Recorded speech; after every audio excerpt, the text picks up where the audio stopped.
Class of 2020. I know a lot of people have been asking, the ceremonies like this, is it even that big of a deal? Does it really matter? These kids are not getting a formal graduation ceremony.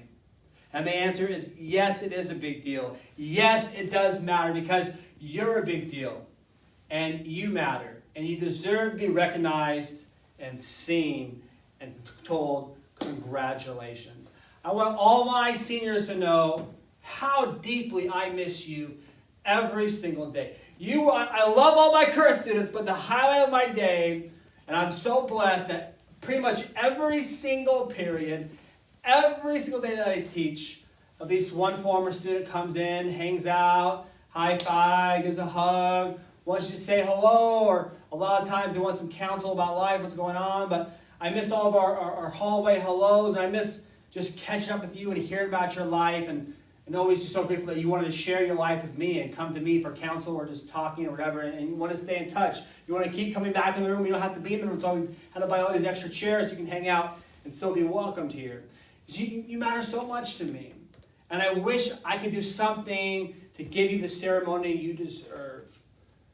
But at least I can say here in this speech to you all and let you know how much you all matter to me. And in the grand scheme of life, do ceremonies and caps and gowns, they're not everything, but they're something. And they help us feel like that we're something too, that we've accomplished something of some form of significance. And I want you all to know you've made a significant impact on my life. Every one of you has elevated my life in some way. I'm forever grateful to you. And so for all those who understand why we need to find some way to give these kids their proper send-off and salutes, I know how it feels like not to have a graduation. And it pained me for many years. And I want to find a way to make sure you guys don't have to feel that.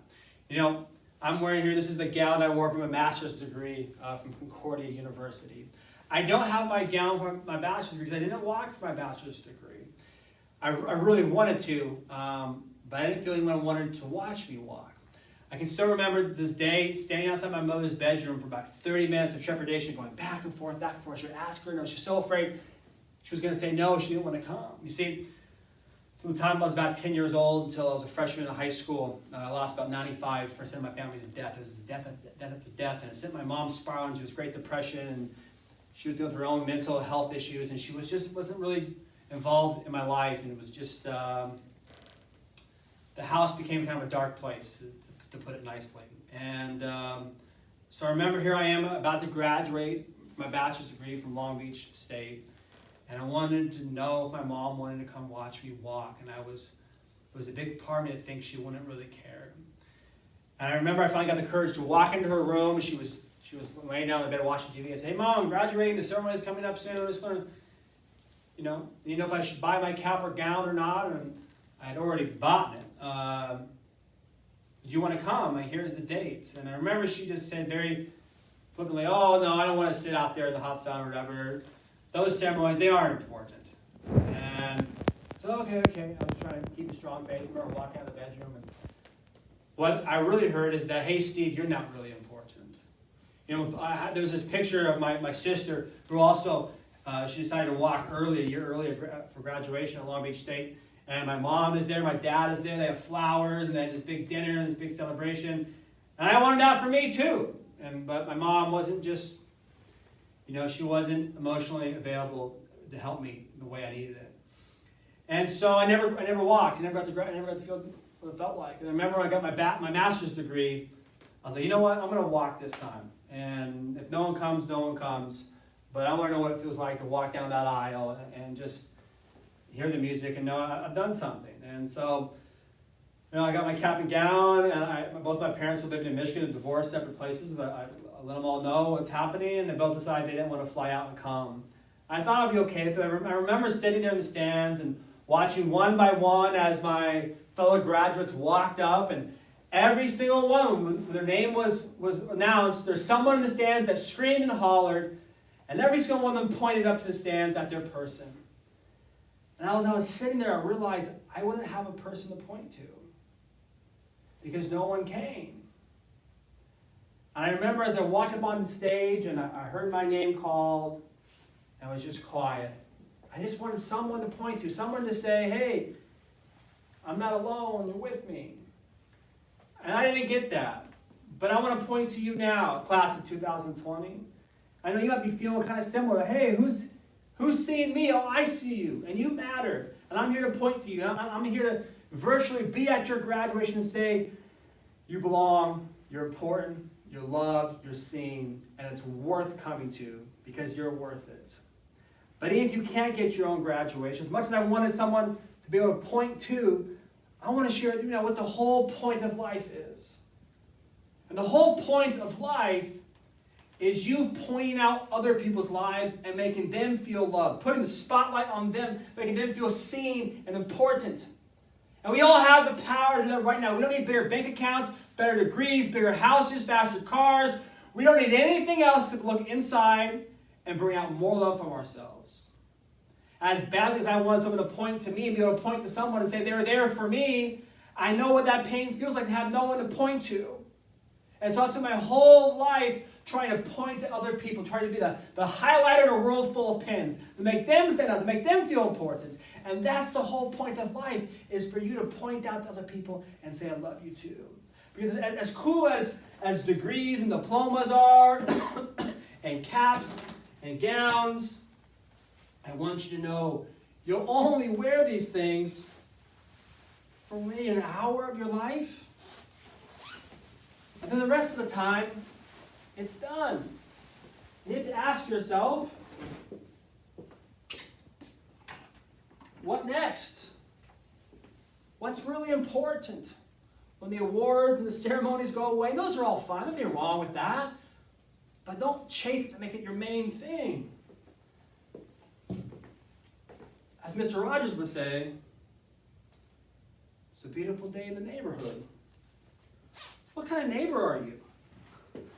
Because that is what really matters, is the impact you have on other people, the good you do in their lives. And you might not get your award ceremony this year. You might not get your cap and gown. But like I said, I've only worn that for about an hour of my life.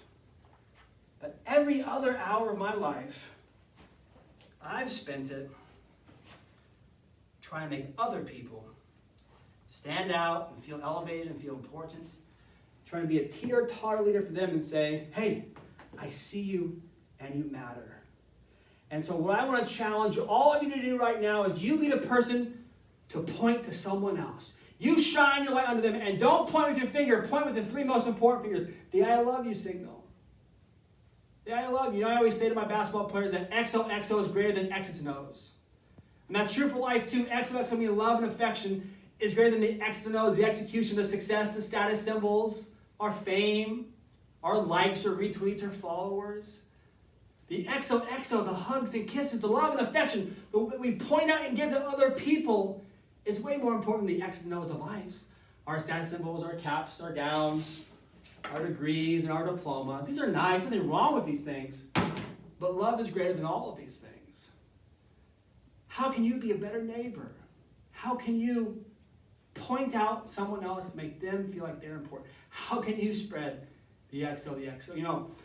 I mentioned my mom earlier. My mother used to always sign on all of her little cards, XOXO. I always found it kind of strange because my mom would write hugs and kisses, but she never gave them. She was never a physically affectionate person. It's not to me. She was to my brother and some other people, but for some reason I never got that.